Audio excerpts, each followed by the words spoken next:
Bonjour, bonjour à toutes et à tous.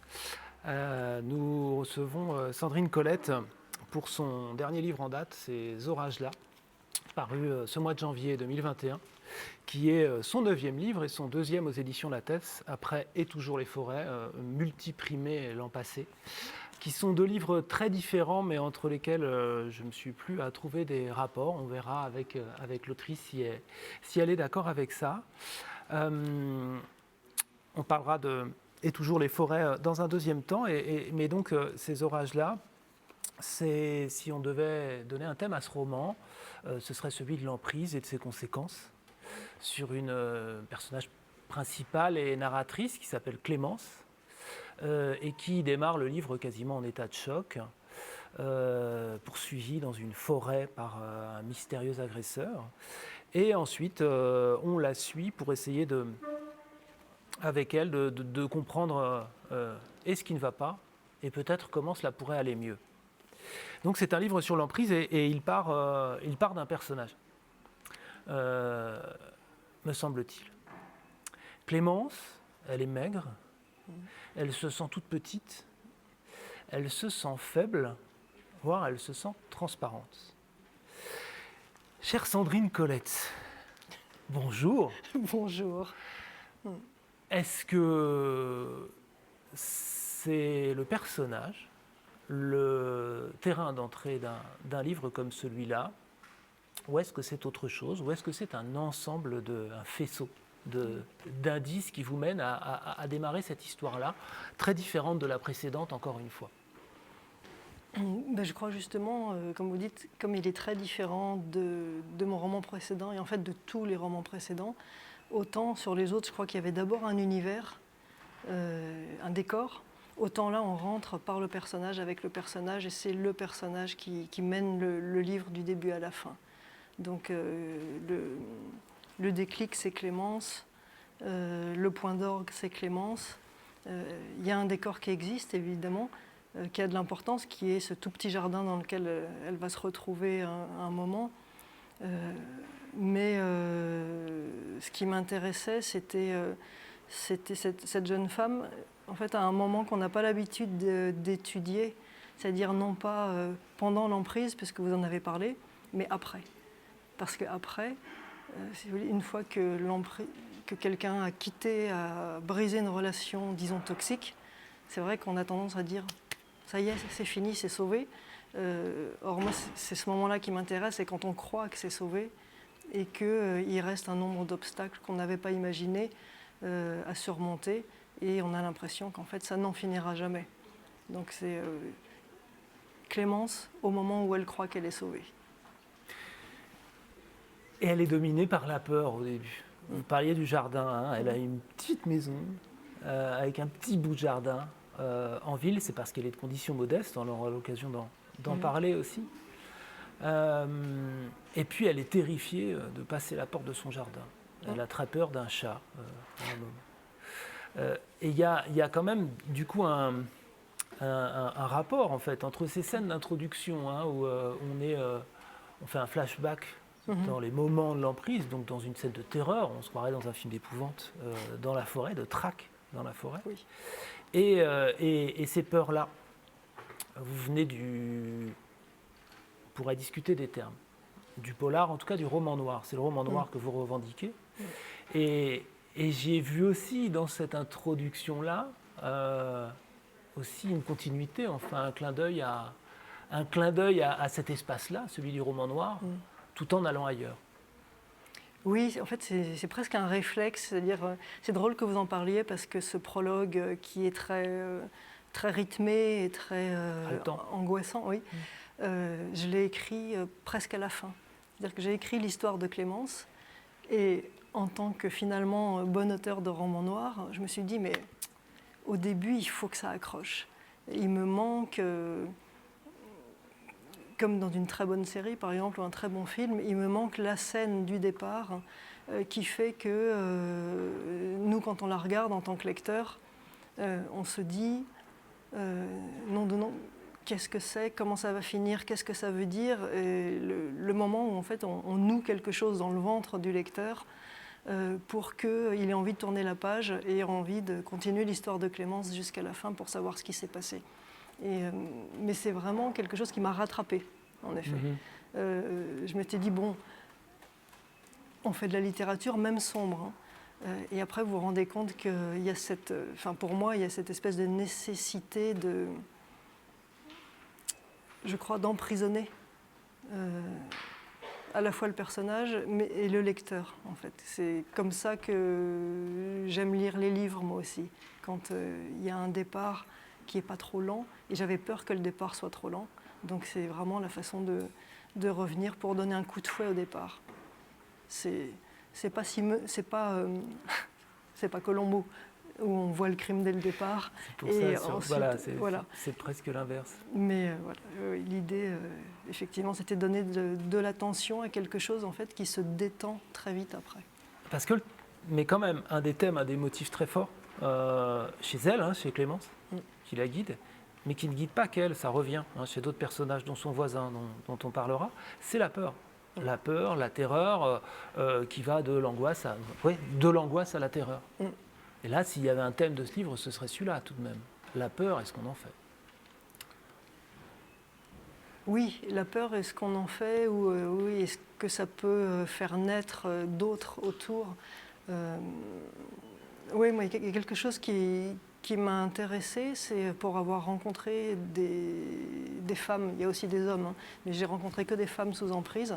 Parce que finalement, il y en a beaucoup plus qu'on pense autour de soi. Dès qu'on parle de ça, on se rend compte que plein de gens ont vécu des choses assez étonnantes. C'est justement cette omniprésence de la peur quand on est à l'intérieur, alors que vu de dehors, si vous êtes de la famille, si vous êtes un ami,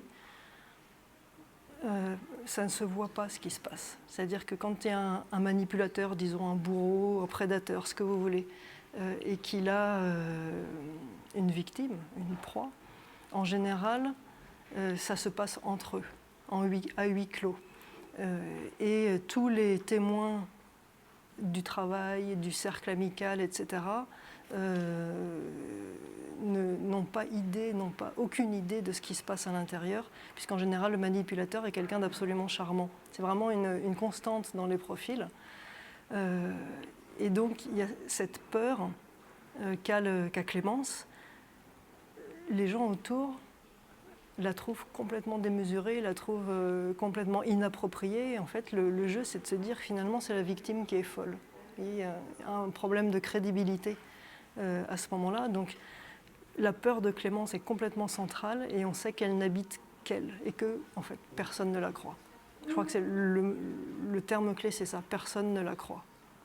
Ouais.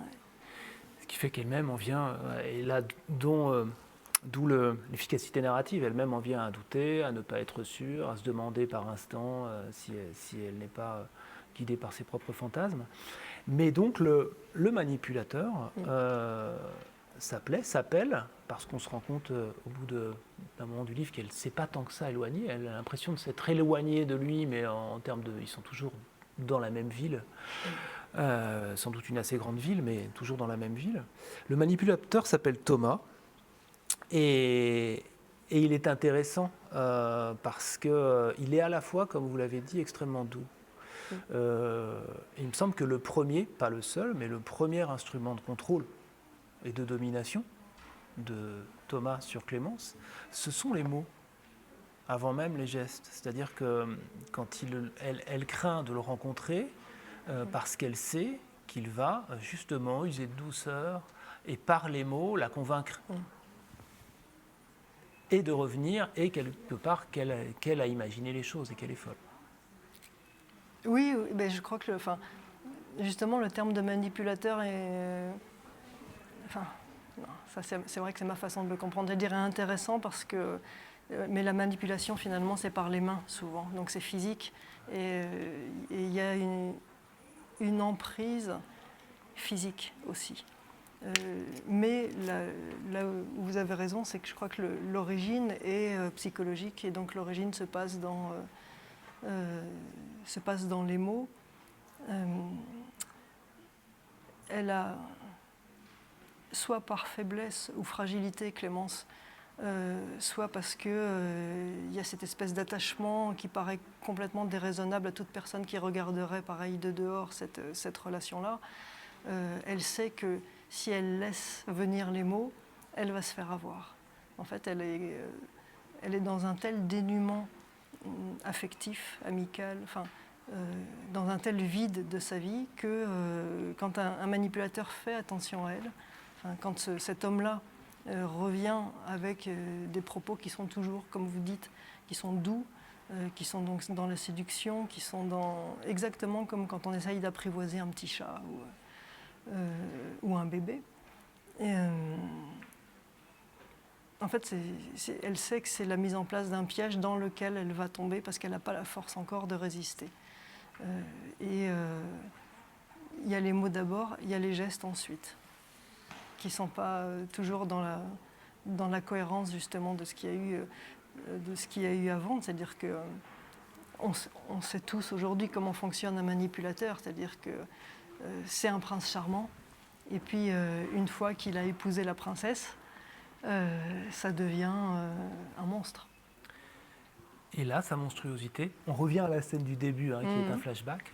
Elle prend effectivement une expression physique, gestuelle, par des chasses qu'il organise, des traques dans la forêt la nuit. Donc là, on est vraiment dans le fantastique au sens propre, dans la terreur. Mais en y réfléchissant, j'ai trouvé d'ailleurs une analogie animale. Il m'a semblé à ce moment-là être un chasseur. C'est-à-dire cette masculinité-là, archaïque, violente et beaucoup plus brute, lors de ces jeux, justement. Oui, c'est... Je dirais que c'est pour parfaire la domination. La domination d'une personne sur une autre, si elle est idéale, si elle est parfaite, si elle est absolue, elle se manifeste à tous les niveaux, donc au niveau psychologique, au niveau physique, il faut qu'il n'y ait aucune échappatoire possible. Et la terreur physique fait partie de ça. Et ce qui se joue dans cette espèce de traque, c'est, comment dire, en permanence, l'idée sous-jacente, c'est que la proie comprenne qu'elle n'est qu'une proie et que son destin ne peut pas être autrement. La réduire à ça. Et donc, presque la réduire à un animal, au sens où son seul réflexe, ça va être la survie. Pour survivre, il faut faire ce qu'on vous demande, il faut être transparent, il faut être capable de s'enfuir. C'est une espèce de jeu qui n'a rien d'un jeu, mais le terme est plus facile pour moi pour expliquer, qui se met en place entre les deux.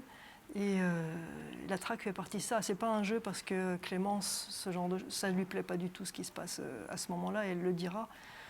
Ce qui se passe au fond des bois, parce que ça c'est vraiment ramené, vous avez dit, à quelque chose d'archaïque, qu'on retrouve aussi dans tous les contes qu'on nous lit quand on est enfant. Quand il se passe quelque chose, une poursuite terrifiante, ça se passe au fond des bois.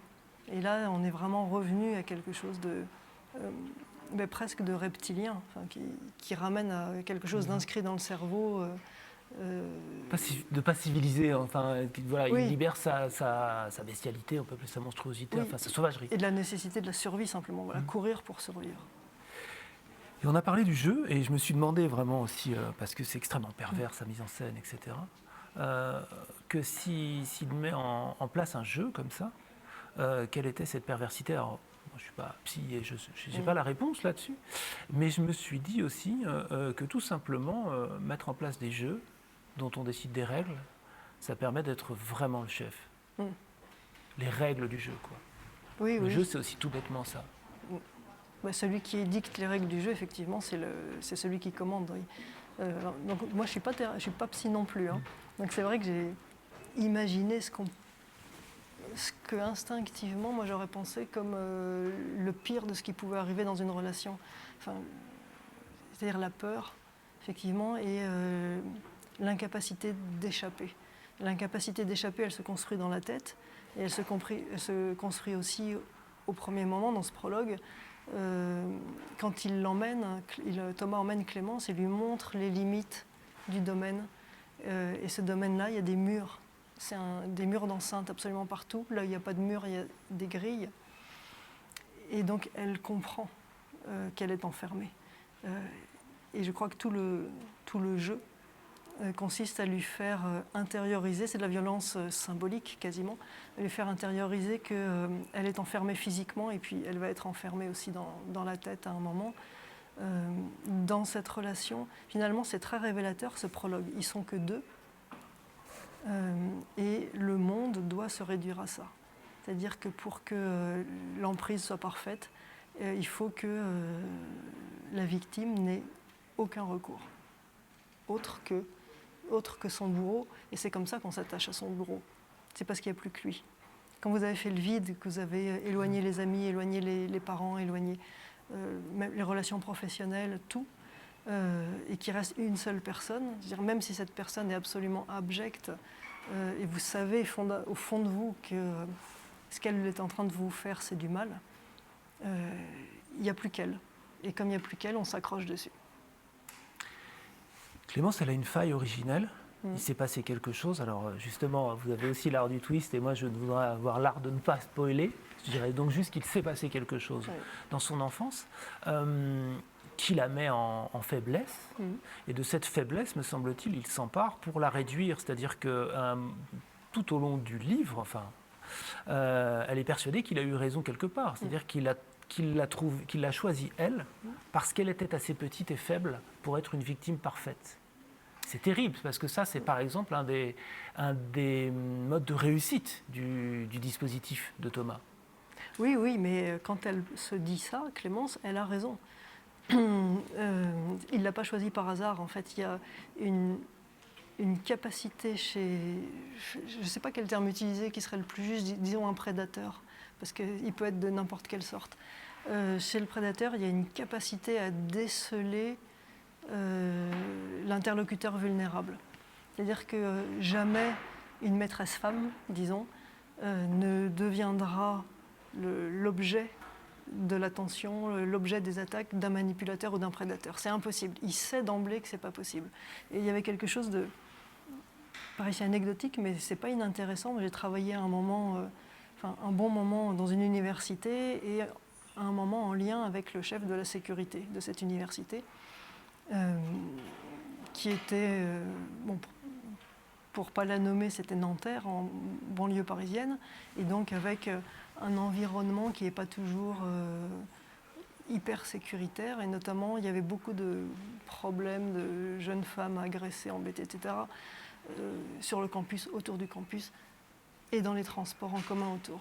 Et donc lui avait des équipes qui surveillaient un peu, et il m'a rapporté ça, il avait trouvé que c'était... moi je trouve ça effrayant et en même temps fascinant. Quand il repérait un prédateur, disons, il le suivait, il me disait, c'est incroyable, dans un wagon de RER par exemple, ce type va regarder toutes les femmes. Et aussitôt, il comprend que celle-là, ça ne sera pas possible, celle-là, ça ne sera pas possible, celle-là, ça ne sera pas possible. Et il en voit une qui va fuir son regard, parce qu'il les regarde, il les fixe chacune, fuit son regard, tourne la tête, rougit. Il y a des micro-signes comme ça auxquels on ne ferait pas attention. Et lui, il repère aussitôt en disant « elle, ça va être possible ». Et il s'approche de celle-là. Et donc, Clémence a entièrement raison quand elle dit que c'est presque sa faute à elle, parce qu'elle a cette fragilité d'origine, qu'elle est vulnérable, en fait, qu'elle est une victime née. Elle le dit à un moment tel quel qu'elle le porte sur la gueule. Et en fait, il y a de ça. Ces gens-là sont capables de repérer une fragilité chez quelqu'un, et c'est là-dessus qu'ils vont se jeter. Il y a aussi de la violence sociale, me semble-t-il, à l'œuvre au début, notamment au début de leur relation, au moment où elle raconte justement les premiers instants ensemble et ces espèces d'autres jeux d'ailleurs de dandy grand petit bourgeois de Thomas, liés au fait qu'elle, en plus, ait fait un choix alors qu'elle était bonne élève, c'est de devenir boulangère. J'aimerais bien que vous me parliez un peu de ça, justement, de cette violence sociale-là aussi, parce que alors ce ne serait pas le thème principal du livre, mais c'est quand même, c'est là également dans leur relation. Ça participe. C'est pas, je dirais que c'est pas une condition nécessaire, mais ça ajoute. Moi, je trouvais ça, si vous voulez, au départ, quand j'ai écrit ça, quand j'ai imaginé que Clémence pouvait être boulangère, c'était presque par affection envers le personnage, parce que je trouve ça intéressant. Je trouve ça aussi très symptomatique de notre époque, que des jeunes gens doués, surdiplômés, comme on les voit en ce moment, à 30 ans, à 40 ans, se disent « mais qu'est-ce que je fais dans cette banque, dans cette entreprise du CAC 40, etc. » C'est pas ça la vie. Et vous savez, il y a ce retour aux métiers artisanaux, alors qui se fait avec plus ou moins de bonheur, mais il y a quand même beaucoup de gens, et beaucoup de ces diplômés-là deviennent boulangers. C'est drôle. Je pense qu'il y a un retour à quelque chose d'ancestral, quelque chose qui a toujours existé, qui nous préexiste, qui existera toujours, qui est de nourrir la population. Donc c'était vraiment une espèce d'émotion de cet ordre-là. Et puis en l'écrivant, je me suis aperçue effectivement que je pouvais l'utiliser mieux, plus, parce que justement, ça participe à ça. En fait, Clémence, si vous voulez, dans la mesure où la stratégie, c'est de lui faire admettre que sans Thomas, elle n'a plus d'existence, elle ne vaut rien. Enfin, en gros, elle est minable, quoi. Elle est minable aussi parce que finalement, elle a fait un CAP boulanger et que, pour faire court, elle n'a pas de diplôme et elle a un métier qui ne paye pas et elle n'a pas d'avenir professionnel. Et donc cette violence sociale-là se superpose à tout le reste. Alors vous me direz, ça fait beaucoup, mais je sais que la vie, la réalité offre tellement de situations comme ça dont on se dirait, si je le mettais dans un roman, on me dirait, oh là là, tu pousses un peu, c'est exagéré. Donc la réalité offre des situations comme ça, c'est-à-dire des espèces de modèles purs de ce qu'on veut démontrer. C'est-à-dire, effectivement, elle est petite, elle est maigre, elle est fragile, elle est fragilisée en plus par son enfance. Et socialement, professionnellement, elle est modeste. Et donc tout ça c'est vraiment du pain béni, disons, pour Thomas qui arrive, lui, avec des diplômes, une classe sociale. Enfin, on peut imaginer qu'il est issu des fractions dominantes des classes dominantes, donc vraiment. Et elle, à côté de ça, finalement, elle n'a pas de légitimité à exprimer quoi que ce soit. Et donc c'est beaucoup plus facile pour Thomas que d'aller chercher une jeune femme, je ne sais pas, qui serait au même niveau social que lui, avec une idée d'émancipation, une idée de soi-même, une confiance en soi aussi, qui serait beaucoup plus difficile à écraser. Là, l'écrasement est déjà commencé, en fait. Alors c'est intéressant hein, parce que la boulangerie, vous ne l'idéalisez pas non plus pour autant. On n'est pas comme dans ces publicités avec des faux boulangers, enfin ces images d'Épinal qu'on peut avoir de la boulangerie.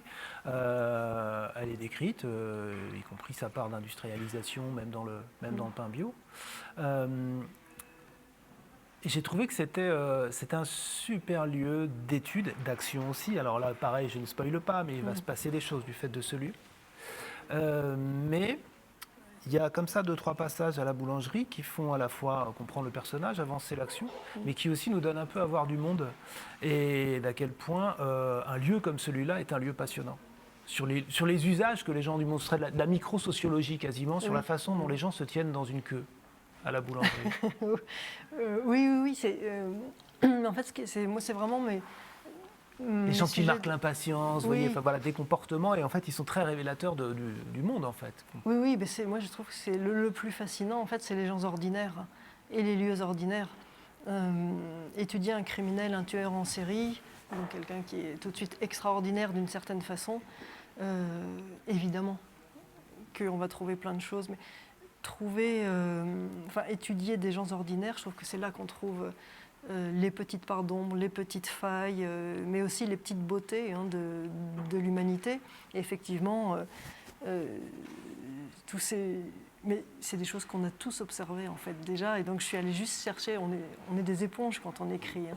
Et donc on se souvient d'avoir vu des gens qui passaient devant les autres dans des files d'attente, d'avoir vu des gens qui passant leur commande en disant je suis pressé, hein, etc. Bon. C'est simplement, oui, ça donne à voir le monde tel qu'il est. Ça permet aussi à l'auteur de mettre en place de manière parfaitement imperceptible, parce que c'est noyé dans cette file d'attente, justement, des éléments qui vont en déclencher d'autres par la suite. Mais dans la vie quotidienne, vous voyez, en fait, c'est beaucoup plus intéressant qu'il y paraît.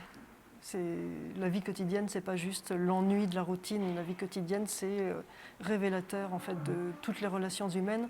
Et alors c'est peut-être un peu excessif de ma part, mais je dirais que pour moi, toutes les relations humaines, d'une façon ou d'une autre, enrobées ou pas, sont des relations de domination. Et on les retrouve là. Tout à fait. C'est pas optimiste. Non, c'est vrai. Après, le livre encore une fois, je ne spoile pas. Et je voudrais vous poser une question sur les twists tout à l'heure, et assez précise là-dessus. Donc le livre ne ment pas, et justement, ce n'est pas non plus un gentil livre de résilience, tout va mieux. Enfin, vous vous intéressez à la façon dont ça avance cas un cas chez elle. Il y a quand même quelque chose qui apporte un réconfort, c'est la présence de la nature. Et alors là, ça fait un lien avec, par exemple, le livre précédent, et ne serait-ce que son titre, mais tout de même, dès qu'elle peut être là, dès qu'elle peut être nommée, la nature, ou mentionnée, elle l'est. Et ça va d'ailleurs, seul souvenir d'enfance heureux qui est évoqué un moment, c'est la nature. Et ça, c'est au contact de son jardin. Et il y a aussi nommer les plantes, les regarder pousser. Et là, il me semble que, évidemment, et toujours les forêts racontaient une fin du monde, et donc la fin de la nature. Mais de ce fait, il disait quelque chose de la nature aussi. Alors qu'elle est en environnement urbain. Il me semble que c'est on dirait, pour faire snob, un tropisme, enfin, mais quelque chose de fondamental pour vous. La nature. La nature, ses formes, les plantes. Oui. Oui, complètement. C'est toujours difficile à exprimer. Je ne sais pas comment dire. En fait, c'est un grand tout dont on fait partie, mais sans lequel on ne serait rien, qu'on met à mal, et éventuellement qui nous le rendra bien. Et je pense à toujours les forêts, et qui nous survivra. Donc il y a quelque chose de réconfortant dedans. Enfin, en fait, c'est très ambivalent pour moi, la nature. C'est fondamentalement, au quotidien, c'est mon univers. Et je ne sais pas comment dire, c'est le matin, quand vous vous réveillez, vous avez la chance, enfin pour moi la chance, parce qu'il y a des gens qui détestent ça, mais d'être devant un pré avec des fleurs, avec des bois et des écureuils. Je ne sais pas, il y a cette sensation à un moment d'être relié, d'être à sa place, tout simplement. C'est-à-dire d'être relié avec les pieds sur terre, et puis vous avez un petit fil qui vous tient la tête dans le ciel, et vous êtes absolument là où il faut. Donc pour moi, ça génère énormément d'émotions, de sensations aussi. À côté de ça, la nature, je me souviens comme plein de gens, l'hiver 99-2000, là, quand il y a eu cette tempête absolument effrayante, c'est aussi quelque chose de fascinant, de démesuré, mais d'extrêmement hostile parfois. Alors on parlait au début, pas de polar, de roman noir, mais etc. Finalement, la nature, c'est quand même le plus grand tueur en série qui puisse exister. Si on veut, on peut la voir comme ça. C'est-à-dire que personne ne peut l'arrêter. Vous pouvez envoyer un inspecteur, vous pouvez envoyer même Adamsberg, ou l'armée. Et tant que la colère de la nature ne s'est pas apaisée d'elle-même, je veux dire, rien, on n'y peut rien.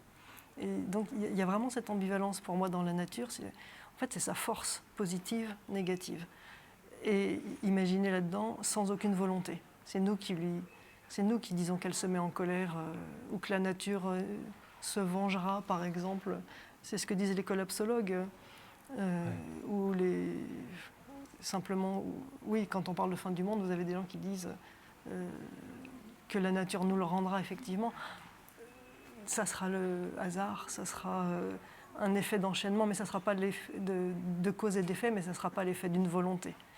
Mais il y a cette ambivalence de la nature, donc à la fois, je dirais, salutaire, rédemptrice, et ça on le voit chez Clémence, mais aussi dans les forêts, et cette nature hostile, dangereuse, démesurée.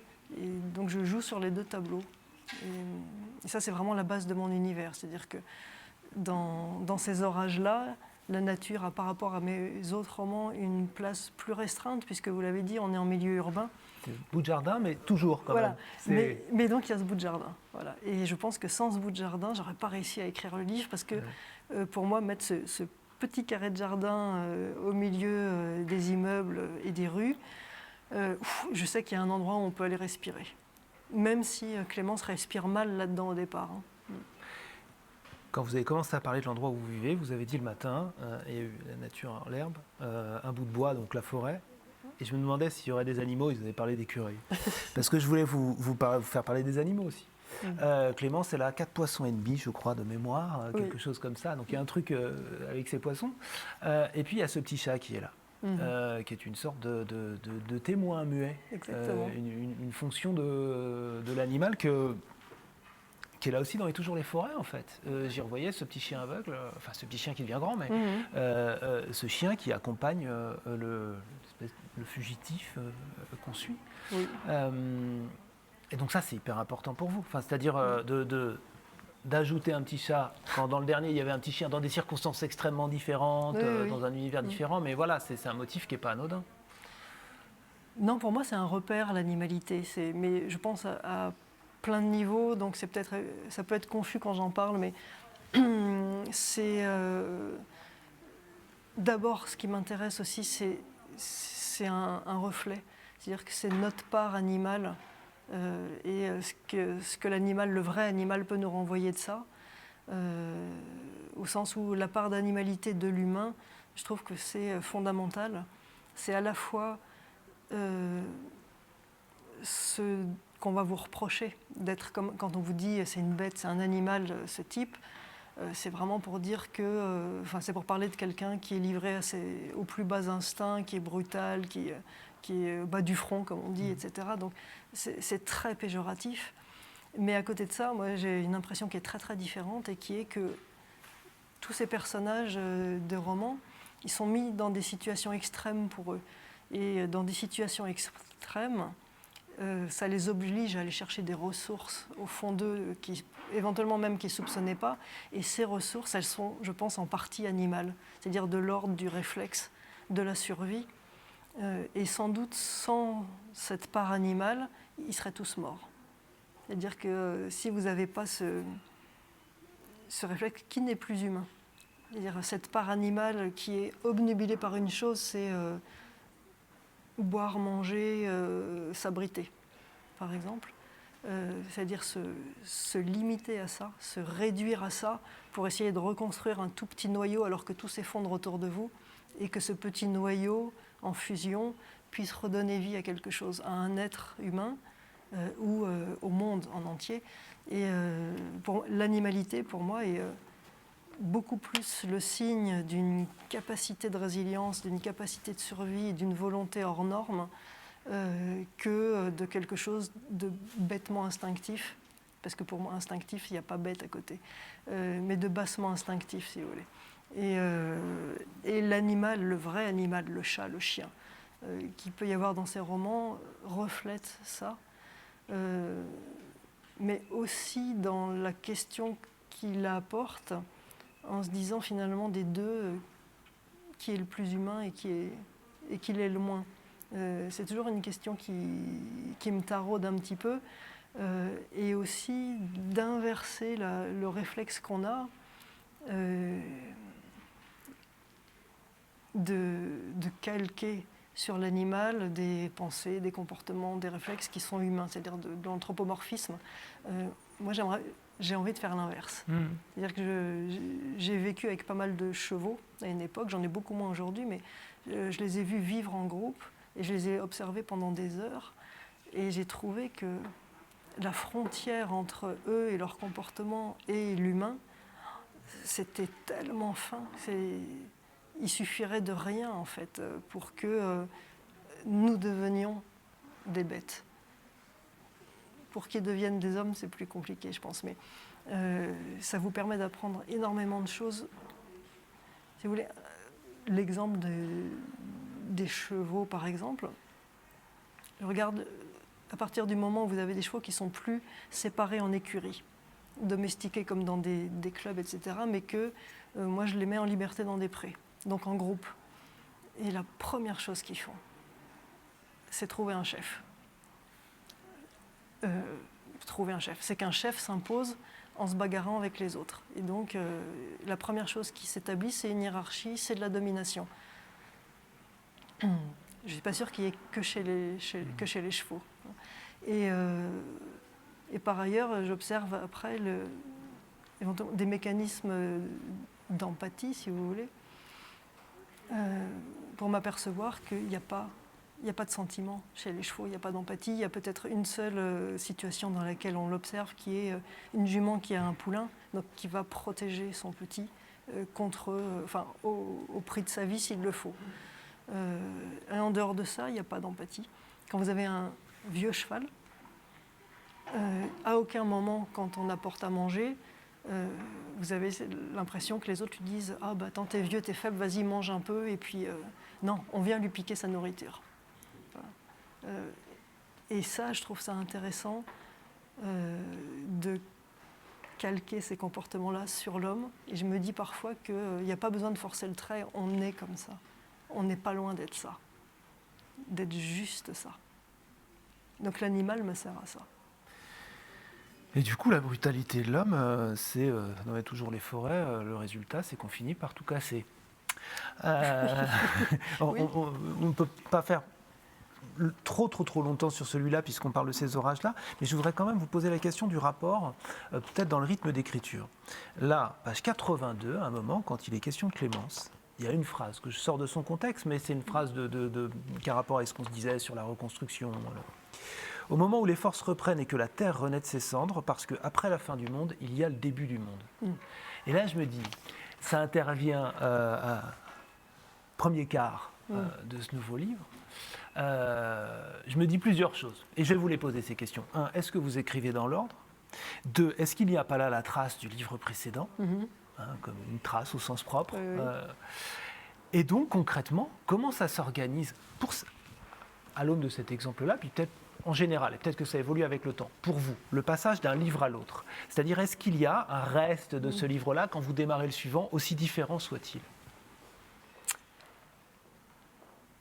Alors, je crois que c'est particulier, en fait, pour cela, parce que pour les précédents, je vous dirais absolument sans aucun doute non. Là, c'est pas vrai, au sens où... et toujours les forêts, je sais qu'on parle moins de celui-là, mais donc il faut en parler un tout petit peu pour dire ça. C'est la fin d'un monde. C'est l'anéantissement quasiment total, puisqu'il ne reste que quelques survivants dans le monde. Et c'est quelque chose qui, même en même temps que je l'écrivais, m'a profondément marqué. En fait, finalement, ce livre, c'est que le reflet d'une angoisse énorme que j'ai en moi, en voyant le monde tel qu'il est aujourd'hui, et en me disant, mais c'est romancé, c'est etc. Mais c'est quelque chose qui, de cette façon-là ou d'une autre, risque de nous arriver. C'est-à-dire qu'un monde s'arrête, qu'un monde s'effondre. Et je dis pas, ça ne veut pas dire que la planète explose, hein. Ça veut dire peut-être la fin de l'humanité, par exemple.